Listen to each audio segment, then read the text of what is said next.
All right. A lot of people talk about peptides. Peptides are amazing. They can do all kinds of cool stuff. Uh, Probably the thing that I don't hear people talking about enough is why peptides work. So peptides basically tell the body to do something. They're signaling molecules. They tell the body to heal. They tell the body to produce growth hormone. They tell the body to, use glucagon to burn fat. But in that, they tell the body to shift into a fat burning mechanism. And that's what everybody's like. What's one of the main reasons people are taking peptides is to lose fat. Well, if you shift your body from a glucose burn into a fat burn, your body's going to start requiring different things. And here's the big crux of where everything is. This is why GLP-1s have become dangerous and having problems with them. This is why people are taking peptides and not getting results. This is why people get some results, but not as good as others. When you tell your body to do a thing, it has to have the components to do the thing. So, for instance, if you tell the body to start using fat as a fuel source and you don't have enough bile, you're going to have gallbladder issues. You're going to have liver issues. You're going to have bile absorption issues. So that's the thing. So you got to make sure that you have the components for your body to make bile.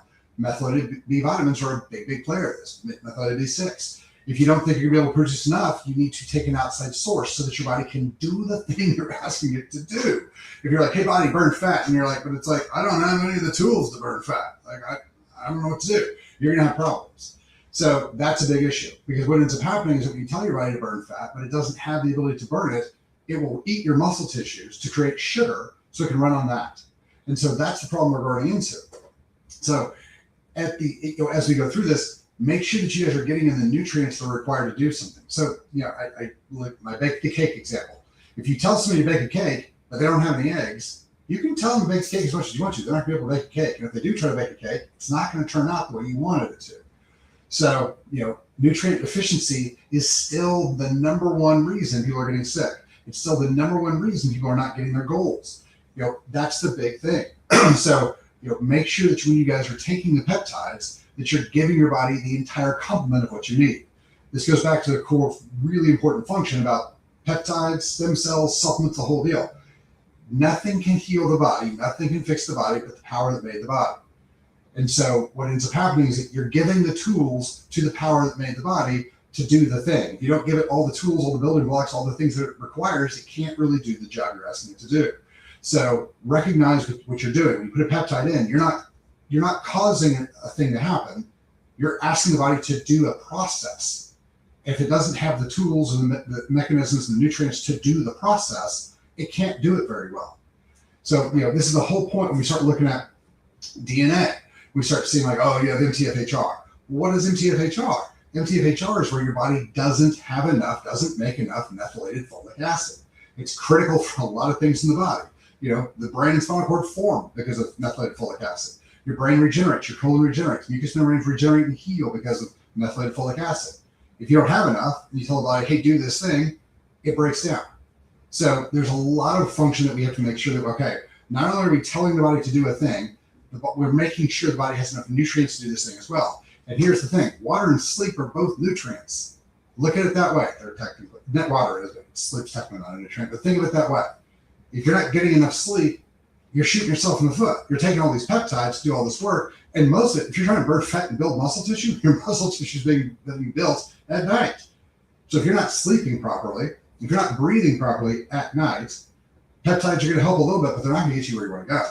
Fixing your sleep apnea would be wildly more beneficial to most of you than taking a little, Smorelin at night. Just from a overall health and overall muscle gain and function like that. So keep that in mind. Like I said, peptides are great. We have all this research. I'm not doubting the research. There's a lot of people who are claiming a lot of things, not arguing that what they're saying can't be true. What I'm telling you is that it isn't going to be as effective if you don't have the nutrients your body requires to do the job you're asking it to do. So your diets can play a big role. If you're not going to be able to eat this stuff because you're on a GLP-1 or Treta or whatever, because you're just not hungry anymore, you're going to have to supplement for it. Because again, I don't care how hungry you are. Your body has to have the chemicals, the tools to do the job you're asking it to do. So just make sure that you, one, are giving it those nutrients, and two, if you can get them from food, that's best. But if you can't, you're going to have to supplement. So keep that in mind. It's really, really important. Make sure that you guys have fed the entire system all the way through. This kind of goes back to why I'm such a big calories aren't real type of thing. Because if you think the body runs on calories, you've missed literally everything about metabolic biochemistry, because calories have no chemical structure. They're not a real thing. And so if you go, oh, okay, well, what does my body run on? Your body runs on adenosine triphosphate, ATP. Oh, how does it make it? Okay, now we're getting to the giant complex functionality of what your body needs from either glycolytic or lipolytic breakdown of these macronutrients into usable ATP form. So this is where all the NAD comes in, the CoQ10 comes in. This is where, all these things start fitting in. So if you don't have all these chemicals, all these minerals, all these things, you're just not going to get it done. So keep that in mind. If you guys have any questions, hit us up. Have a fantastic day.